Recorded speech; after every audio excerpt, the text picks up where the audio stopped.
Bienvenue dans mon bilan financier de janvier 2025. Dans cette vidéo et dans cette série de vidéos que je compte vous construire une fois par mois pendant un an, eh bien on va faire un bilan financier avec les objectifs qui vont être les suivants, le fait de partager mon parcours et mon évolution au cours de cette année tout simplement. Donc je vais vous montrer avec toute transparence combien j'ai sur mes comptes, comment j'investis, comment je dépense, dans quoi je dépense, dans quoi est-ce que j'investis. Bref, j'essaie de vous expliquer un petit peu tout ça à travers une série de vidéos qui va être évolutive. Donc ça veut dire que le support va peut-être changer, peut-être que c'était un certain mois, je vais vous montrer des choses, peut-être d'autres mois, je ne vais pas vous les montrer parce qu'il y aura comment dire, des sujets qui mériteront d'être approfondis. Et donc, l'idée, voilà, c'est de vous partager un peu mon évolution, mon parcours lié à la finance, en tout cas lié à ma finance, à mes finances. Et bien sûr, ça sera aussi lié à mes projets puisque mes projets vont avoir un impact sur mes finances. Donc, l'idée, c'est de vous faire découvrir mes stratégies ou des stratégies, des concepts, des investissements que moi, je vais pouvoir faire et surtout leur mise en œuvre réelle puisque c'est bien beau de dire, par exemple, c'est intéressant de faire des CPI, c'est intéressant d'investir en bourse, c'est intéressant d'investir en immobilier. Mais si la personne, elle ne le fait pas, c'est parler pour pas dire grand-chose. Donc moi, ce que j'aime faire et ce que j'ai envie de vous partager sur cette chaîne, c'est je vais être quelqu'un d'assez diversifié dans ma stratégie globale, on va dire. Et c'est surtout que j'ai envie de tester plein de choses pour pouvoir faire des retours d'expérience, pour pouvoir vous dire, ok, ça a été bien, ça n'a pas été bien, ça m'a pris du temps, ça m'a coûté de l'argent. Donc vraiment, d'avoir un retour le plus honnête possible. Donc l'idée, c'est vraiment d'être très transparent et donc essayer de casser tous les tabous liés à l'argent et surtout de créer du contenu qui va être pertinent puisque parler de quelque chose qu'on ne connaît pas, pour moi ça n'a pas vraiment de sens. Donc je vais plutôt vous parler de tout ce que moi je fais personnellement. Alors peut-être que j'aurai une vision qui va être très débutant ou au contraire peut-être que ça va être trop avancé parce que vous allez vous dire oh là, Axel il s'éparpille dans plein de sujets, mais au moins ce sera je pense quelque chose de très comment dire enrichissant pour vous. Et cette série de vidéos elle est sponsorisée avec Trade Republic. Donc Trade Republic, je vous en parlerai plus tard dans cette vidéo, qui est le sponsor de cette vidéo et de cette série de vidéos. Donc on va d'abord démarrer avec qu'est-ce que je vais vous partager dans cette série de vidéos puisque ça va durer pendant 12 mois et peut-être même plus si ce concept vous plaira. Eh bien la première chose c'est que je vais vous faire une vue globale de mon patrimoine brut et net. Bon ça c'est assez simple, hein, c'est la somme de tout ce que en gros ça pèse, tout ça. Ensuite je vais vous parler de mes finances personnelles, donc de mes dépenses et de mes revenus, mais uniquement concentré sur mes dépenses personnelles, donc c'est vraiment le terme. Hein. On ne va pas faire la distinction avec les sociétés, etc. Mais bien sûr je vous en parlerai. Ensuite, on aura une partie sur mes investissements et mes gains, donc mes gains et mes pertes. Donc quand j'investis en bourse, quand j'investis en immobilier, combien est-ce que j'ai gagné, combien est-ce que j'ai perdu, est-ce que j'ai eu des galères? Et je peux vous dire que j'en ai eu quelques-unes. Et enfin, on va terminer avec mes actualités de projet, parce que du coup, ça aura un impact évidemment sur le reste. Donc pour faire un petit point rapidement sur mon patrimoine. Mon patrimoine, au début janvier 2025, il valait 696 000 euros de patrimoine brut pour 376 000 euros de patrimoine net. Évidemment, ça inclut aussi la valeur de mes sociétés, puisque j'ai une société qui fait qui fait mes activités YouTube, et donc je vais avoir de l'argent sur cette société-là. Et du coup, la valeur qu'il y a dans cette société, elle est inclue dans mon patrimoine brut et dans mon patrimoine net. Alors, ce que vous pouvez voir, c'est que là, les montants, ça peut paraître vraiment très élevé parce que justement, ça fait déjà 3-4 ans que je travaille énormément je focalise vraiment énormément sur mon aventure entrepreneuriale et sur mes finances. Évidemment, ça va dépendre de votre position à vous. Mais moi, ce que j'ai envie de vous montrer avec cette série de vidéos, c'est que peu importe d'où vous venez, que vous commenciez avec 10 000 euros, que vous commenciez avec 20 000 euros ou peut-être même 200, 1 million, ou je ne sais pas quel montant, eh bien c'est vous montrer ce que moi je fais par rapport à ma situation. Puisque ça, chacun des projets, chacun des investissements doit être, à mon sens, vraiment corrélé avec ce que vous faites, ce que vous avez comme ressources en fait. Donc si moi je vous dis, j'ai envie d'investir dans plusieurs milliers d'euros en crypto-monnaie, ça fait sens dans le sens où je vais avoir suffisamment pour me dire au cas où j'ai ce qu'il me faut. Par contre, si vous avez que 5 000 euros sur votre compte et que vous investissez 3 000 euros en crypto, forcément vous avez un risque qui est très élevé. Donc ce que je veux dire par là, c'est que pour moi c'est nécessaire de vous montrer ces chiffres-là. C'est pas pour me la péter, c'est simplement pour vous montrer que c'est nécessaire pour que vous compreniez en fait les choix que je fais en investissement, etc. Donc voilà, j'ai ce patrimoine-là qui a pu évoluer de manière négative, vous le remarquerez en un mois, même si en fait avec l'activité, YouTube, etc., j'ai gagné des sous, mais le patrimoine global, il a baissé. Et vous allez comprendre pourquoi le mois prochain, puisqu'il y aura une petite actualité qui va bouger en ce sens. Maintenant, vous avez compris donc les chiffres globaux, et je pense que c'est bien de faire un petit point un peu sur ma situation, on va dire plus générale, comme ça vous comprenez bien un peu l'écosystème qu'il y a autour de moi. Donc dans la valorisation du patrimoine que je vous ai montré, montrer, il va y avoir en fait tout ça, tout ce système-là. Alors qu'est-ce que c'est? Ben déjà, il y a Axel Paris, c'est moi, c'est la personne, on va dire, physique qui existe. Et dans ce que je comptabilise, eh bien, je vais avoir les comptes courants, les livrets, les comptes titres, les assurances vie, les plans d'épargne retraite, de l'immobilier. Donc là, actuellement, j'ai un appartement que je possède en perso. Je vais avoir un petit peu de crypto-monnaie, un petit peu de matières premières, de métaux précieux, pardon, et un peu de private equity. Et moi, je possède du coup une société qui s'appelle Finance en Clair, qui va être ma société liée à cette chaîne YouTube, qui elle va posséder un ou plusieurs comptes courants, des comptes titres pour investir en bourse, un peu de private equity, donc ça veut dire qu'elle va investir elle-même dans d'autres sociétés, et elle va détenir une autre société qui s'appelle Assurance en Clair, qui est une société que je fais, alors c'est une activité de courtage en assurance, que j'ai décidé de dissocier. Donc bref, sachez que cette société-là, du coup, elle appartient à Finance en Clair, qui elle m'appartient directement. Et ensuite, moi, à titre perso, je possède une SCI à 99% qui contient évidemment un compte courant, de l'immobilier et un prêt, donc là, une charge de crédit. Et je vais détenir aussi une autre SCI à 50% avec un compte courant, de l'immobilier et évidemment un prêt associé. Et donc là, ici, ces deux prêts qui sont associés à ces deux SCI, eh bien, c'est ce qui va venir faire la différence entre mon patrimoine brut et mon patrimoine net. Puisque le patrimoine brut, c'est la somme de tout ce que je possède, sans compter les dettes, et le patrimoine net, c'est tout ce que je possède moins les dettes. Et donc, ça fait que vous constatez que j'ai des dettes pour quasiment 300 000 euros au total. Donc ça, c'était la première partie, du patrimoine et vision globale, on va dire, de ce que j'ai pu faire. Sur mes finances personnelles, j'ai testé pas mal d'outils, donc il y a notamment Finari, l'outil que j'utilise pour suivre mon patrimoine. Donc c'est d'ailleurs sur celui-ci qu'on retrouve l'évolution de mon patrimoine, l'analyse un peu plus détaillée avec quels sont mes actifs, donc dans quoi est-ce que j'ai investi, quelle est la valeur de mes autres actifs, mes titres, mes livrets, etc. Le souci, c'est que je trouve que j'ai des petits problèmes de synchronisation et je ne peux pas vraiment tout valoriser sur Finari. Donc je pense que pour le mois prochain, je passerai plutôt sur un Excel ou sur un outil qui sera plus flexible pour pouvoir vous montrer vraiment les données, les chiffres que je veux vous montrer. Ensuite, donc on peut faire aussi une sorte de suivi de budget sur Finari directement.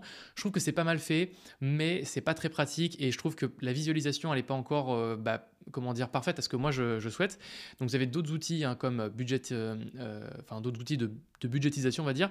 Moi personnellement, je vais tester d'opter pour un outil qui s'appelle Actual, qui est un outil open source qui est très simple et qui me permet de construire un peu mes petits tableaux de bord comme je souhaite.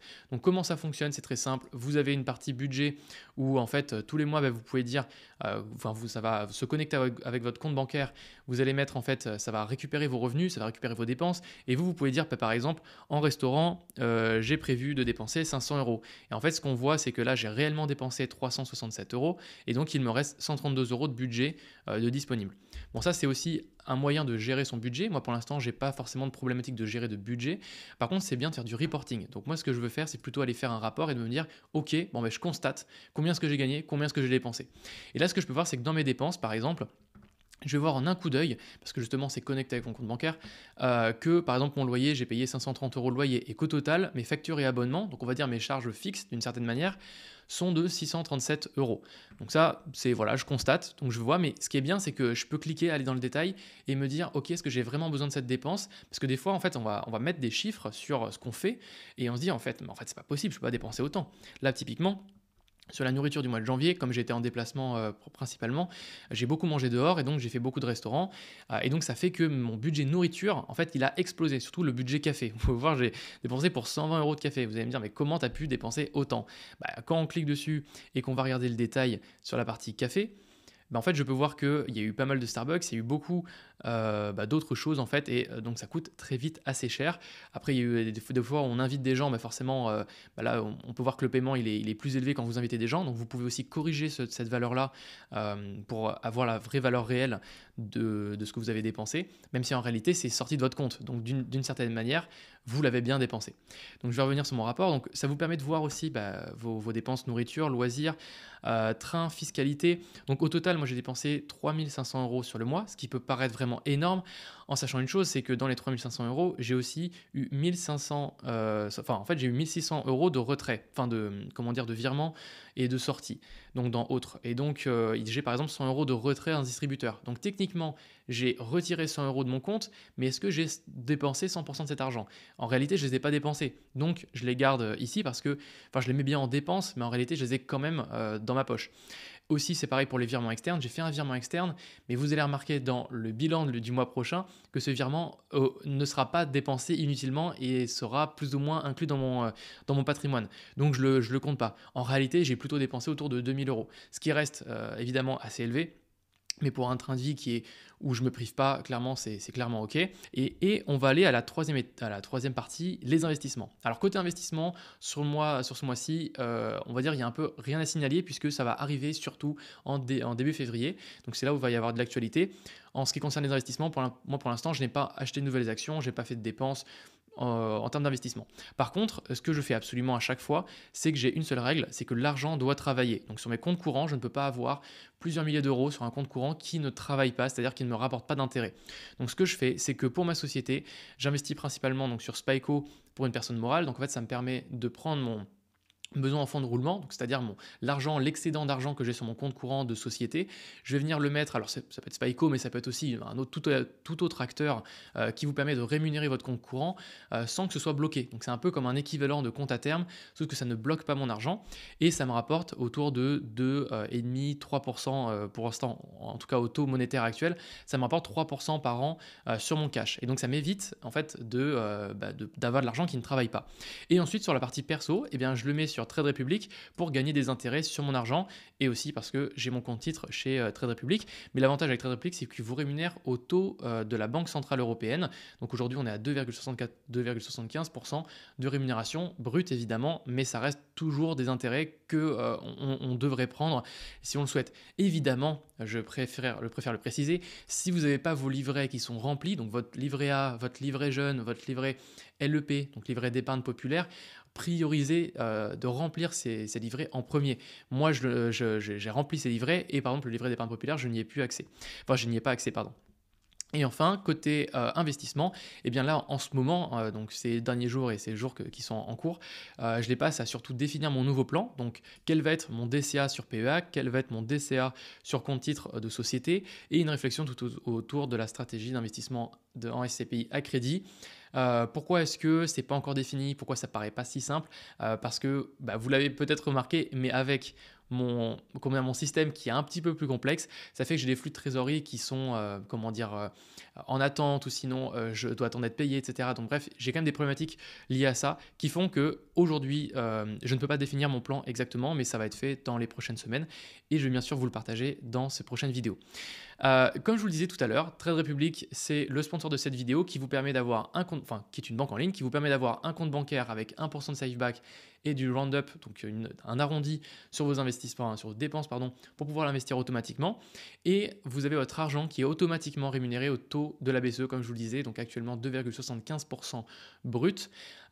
Dessus, vous allez aussi avoir accès à un compte titre, donc ça vous permet d'investir en bourse si vous le souhaitez, et un PEA pour ne pas avoir à payer d'impôt sur le revenu après 5 ans de détention. L'avantage avec Trade Republic par rapport à ses concurrents, c'est qu'il vous permet d'investir avec des plans d'épargne sans frais. Donc vous pouvez investir par exemple dans un ETF SP500 gratuitement en le mettant en place, tout simplement. Donc, par exemple en investissant 100 € tous les mois ou 50 € tous les mois ou le montant que vous souhaitez.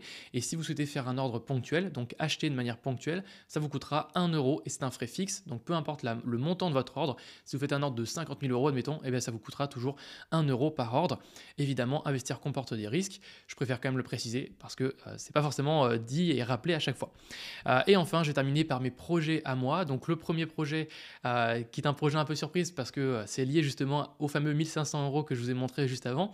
Donc il y a une dépense qui va être réinclue dans mon patrimoine. Un indice que je peux vous donner, c'est que les Français disent souvent que c'est le meilleur investissement à faire. Donc à votre avis, qu'est-ce que ça peut être? Donc bien sûr, je vous en parlerai plus en détail le mois prochain.